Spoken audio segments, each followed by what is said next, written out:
Nathan had bet on the Clays, based on everything he knew about House Raven.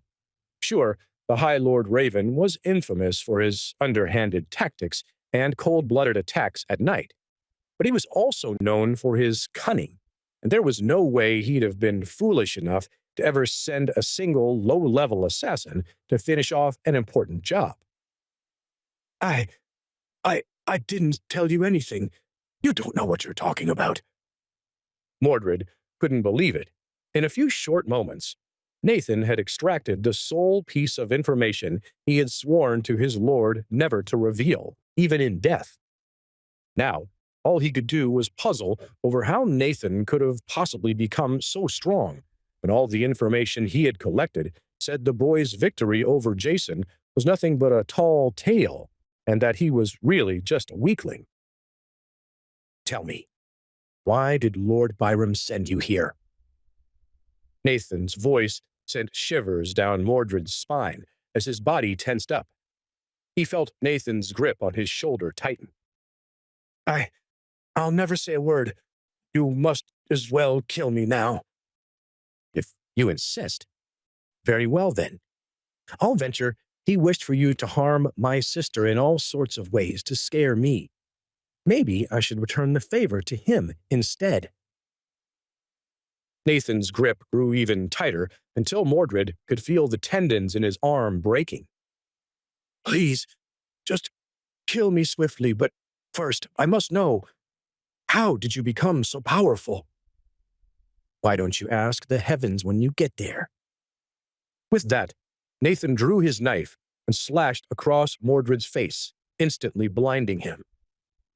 Mordrid fell to the ground and felt around in horror as Nathan stood over him and slowly approached with the knife. You've blinded me! I've done you a kindness. Since you intended on giving my sister a horrid death, I shall do the same to you, but unlike your plans, I won't make you watch as I do it.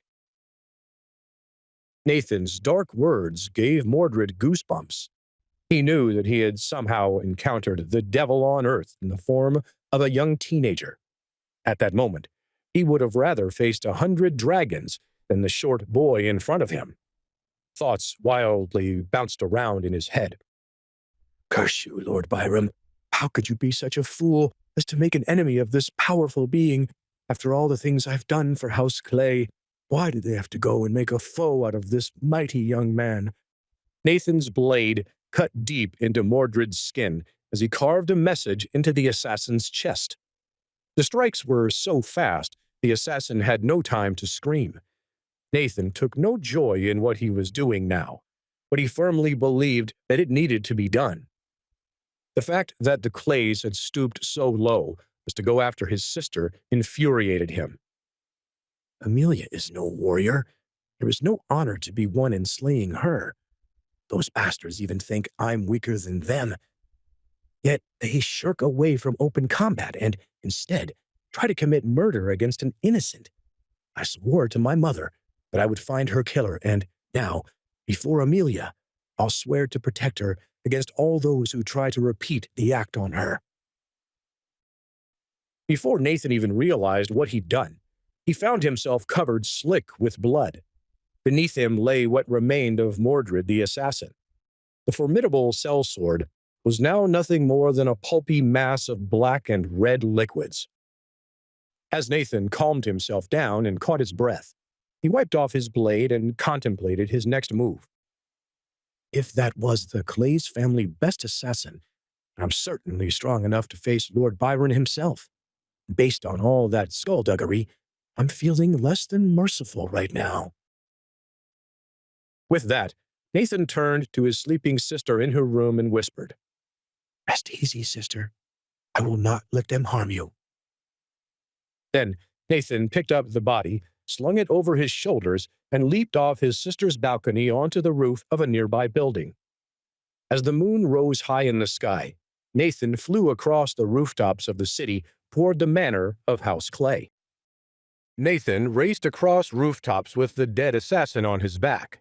He was certain that he would murder all the Clays in one fell swoop when, suddenly, he felt another presence beside him.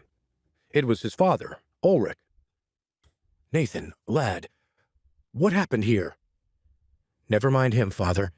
This man was sent by the Clays to murder Amelia. I aim to seek vengeance for her. Before Nathan could continue his quest, Ulrich grabbed his shoulder. Wait, Nathan, remember what I warned you. If you go there looking for a fight, you'll find it and then end up in the Duke's dungeon for fighting in private. What would you have me do, father?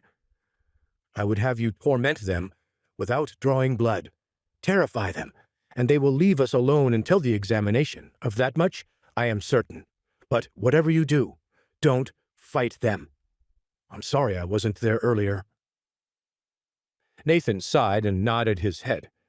It's all right, father. What's done is done. I will do as you say, and return back swiftly. Be safe, my son. I will stay with Amelia until you return. Now go. You don't have much time before sunrise. Lord Byrum waited impatiently in his chambers, staring into a fire and praying fervently to the heavens for good news. If his assassination efforts worked, he would sacrifice a great bull in their honor. Thud!